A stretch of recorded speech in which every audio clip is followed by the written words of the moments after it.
30 50 10 70, kelas KPI 1951C, Fakultas Dakwah dan Komunikasi, Universitas Islam Negeri Raden Fatah Palembang. Mata kuliah Psikologi Dakwah, dosen pengampu Bapak Hendra Wijaya, SAG MPDI. Baik, langsung saja ke materi. Interaksi rubaniyah antara dai dan mad'u. Interaksi adalah proses saling mempengaruhi satu sama lain yang dapat dimaknai dalam dakwah sebagai proses dai mempengaruhi mad'u agar dapat mempercayai apa yang disampaikan, dan pengaruh mad'u bagi dai untuk dapat berinteraksi sesuai bahasa atau metode yang dipahami oleh mad'u. Proses saling mempengaruhi inilah yang dimaksud interaksi dalam berdakwah. Selanjutnya, rubaniyah. Istilah rubaniyah sendiri berasal dari kata rob yang dapat diartikan sebagai memelihara, mengelola, memperbaiki, mengumpulkan, dan memimpin. Namun secara istilah rubaniyah adalah meyakini bahwasanya Allah adalah Sang Pencipta, Sang Pengatur, Sang Pemberi rezeki, dan Sang Pengelola atau mudabbir bagi alam semesta. Rubaniyah dari aspek dan sumbernya.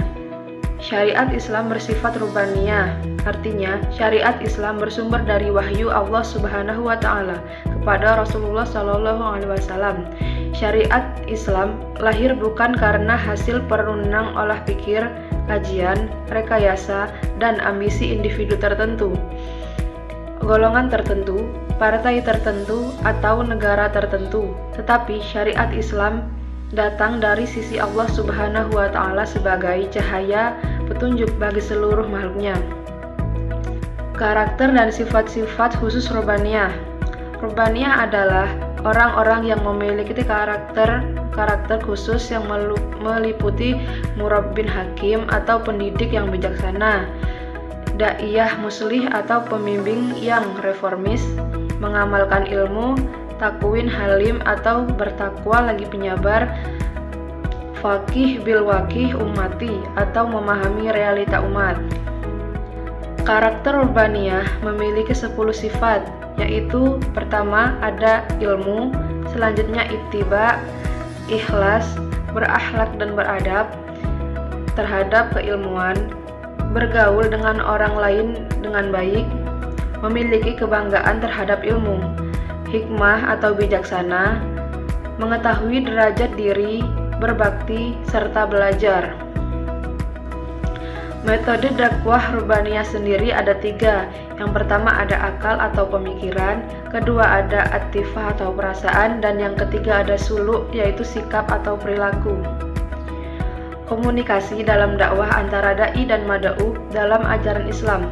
Komunikasi mendapat tekanan yang cukup kuat bagi manusia sebagai anggota masyarakat dan sebagai makhluk Tuhan.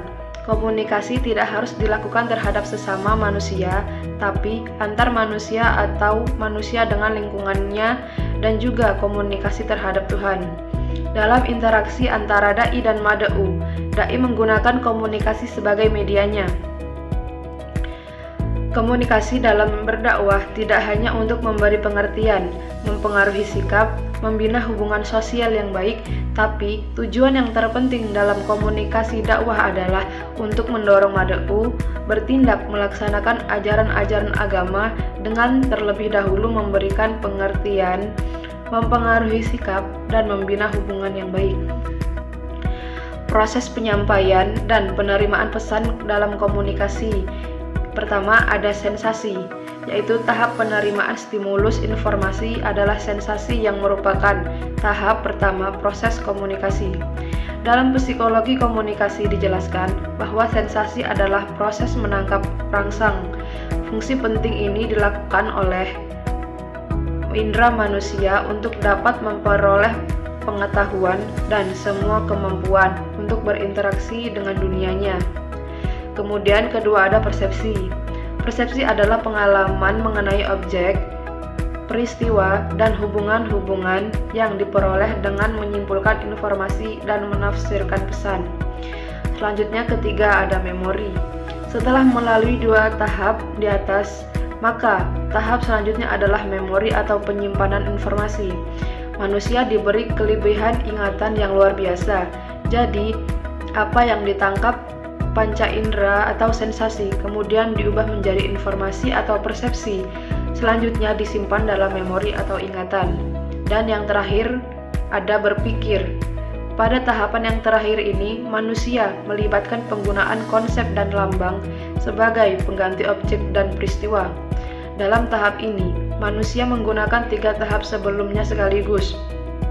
Proses pelaksanaan dakwah tidak terlepas dari faktor bahasa sebagai salah satu alat komunikasi penyampaian suatu pesan dari dai kepada mad'u. Baiklah, demikian penyampaian dari saya. Kurang dan lebihnya saya mohon maaf yang sebesar-besarnya, dan kepada Allah saya mohon maghfirahnya. Baik, saya akhiri. Wallahul muwaffiq ila aqwamit thoriq. Wassalamualaikum warahmatullahi wabarakatuh.